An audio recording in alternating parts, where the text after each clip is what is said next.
How many spices do you eat a day? Hi, I'm Bernice Hunt, and I am a brain health specialist. I work with women just like you who are starting to notice a few memory issues, and I help you to stay sharp so that as you age, you can still travel, have fun with your grandkids, and experience new adventures without missing a beat. As a wellness coach for over 12 years, I've talked to a lot of people about nutrition, and you know what?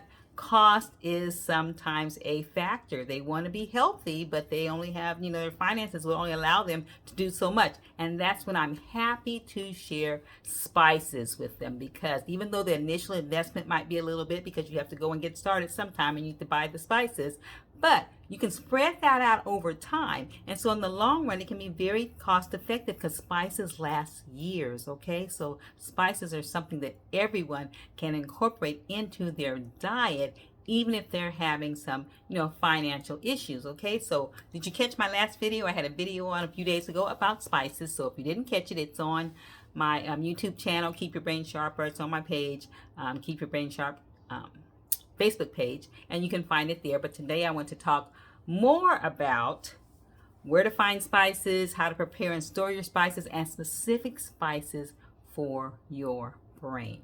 Okay, so let's get started. So a lot of experts are actually calling spices a superfood because spices have so much to offer. Spices, they don't have any calories, so that's a plus. They don't have any calories.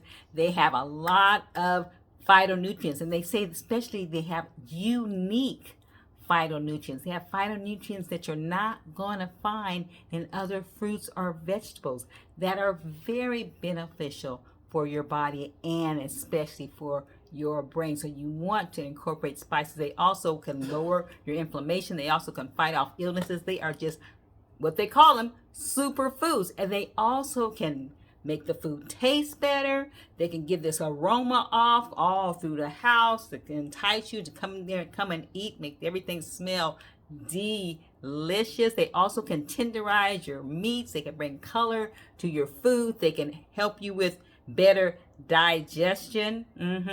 And they are healing. There's so many wonderful things about spices, great reasons for you to decide to incorporate them on a regular basis in your diet. They say a rule of thumb, you're going to aim for 4 spices in your dish as often as you can. I mean, sometimes you can't put 4 spices, on bread or whatever maybe, but as often as you can for a dish, not a meal, a dish that has 4. They say in other countries they're loaded with spices and the healing properties just abound. For example, did you know in India, where of course they have a whole lot of spices, a lot of them we've never even heard of, a whole lot of spices, they have one of the lowest rates for Alzheimer's, and they attribute that a certain amount of that to the fact that they use a lot of different spices with all those unique phytonutrients. And so America is relatively bland cuisine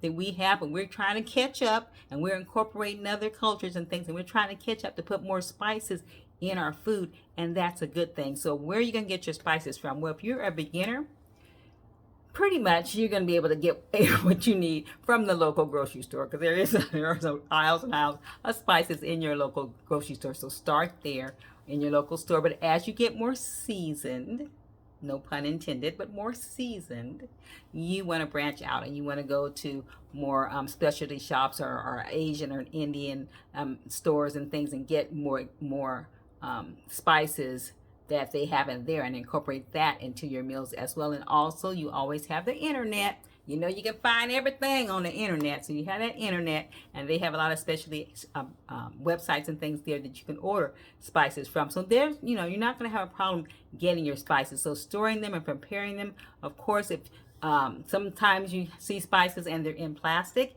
You ever see them in plastic bags or whatever? You do not want them to stay in that. You want to get them out of that plastic as soon as possible into glass or tin. You want to put them in a different type of container other than the plastic. You also want to go for the whole spice instead of having it already ground up for you. Okay, it's like whole cloves instead of the ground cloves that have already been ground up. It's whole ginger instead of the ground up ginger, because they're more potent that way. They last longer, so it's more cost effective for you. And then you just grind it yourself as need be. All right, so that's when you want to do that. You also, in terms of storing, you want to keep your spices in cool, dark, dry places. And I know a lot of people like to display their spice rack and whatever on their counter. It looks all pretty, on their counter, looking really nice. But that's not necessarily the best place for it to be, because it's supposed to be in a dark place and away from heat. So putting it on your counter may not be the best place for it with the sunlight or whatever, or putting it by your stove is definitely not where you want it to be, because you want to be away from heat. The heat, moisture, and light you want to keep away from your spices. And also, a lot of people have a habit of shaking the spice into the pot, and the spices are in their glass container, and they just shake it, above their pot as they're cooking. And that's not recommended either, because the steam from the pot can get up into the container and affect the spice that's in there. So you want to either pour some in your hand and then put your hand, put that in the pot that way, or put it in a little glass bowl or something and drop it, whatever, but not directly from the container. Okay, so those are some storing and preparing techniques. In terms of preparing, they talk about roasting your spices before you cook them, and that's a new one that I'm gonna get into, because not just the aroma, but it makes the flavor more potent as well. So as you're about to use it, you can just roast it first and put it in there.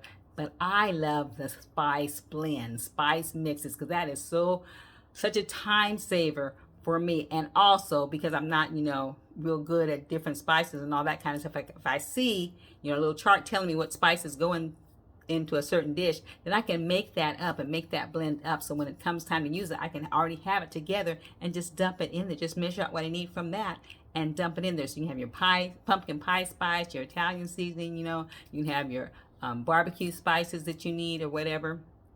And you can have those kinds of things ready, mushroom spice blend, those kind of things ready for you, so that it can save time and you don't have to do too much thinking.